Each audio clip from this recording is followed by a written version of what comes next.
Good morning and hello সবাইকে, again welcome to my new mini blog. আগের ব্লগে তোমরা দেখেছিলে গোপুসোনা দেখে কীভাবে আমি চান করালাম, রেডি করালাম।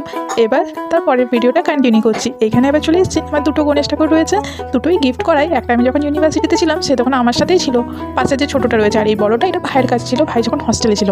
এখন ভাইটা ঘরেই রেখে দিয়ে গেছে। সেদিন যেহেতু গণেশ চতুর্থী ছিল তার জন্য সেদিন দেখো আমি ছোট্ট করে একটা মালা বানিয়ে নিয়েছিলাম, আর দুব্বো ঘাসও দিয়ে দিয়েছিলাম মালাতে। আবার আলাদা করে উপরে দুব্বো ঘাস, কিছু মিষ্টিও ভোগ লাগিয়ে দিলাম।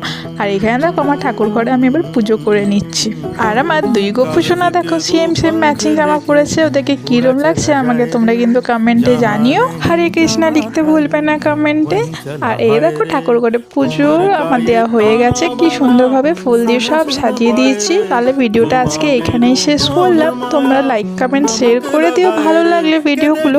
আর চ্যানেল এখনো সাবস্ক্রাইব না করে থাকলে সাবস্ক্রাইব করে দেবে। ফেসবুক থেকে দেখলে পেজটা ফলো করে দিও। আসি তাহলে আজকে।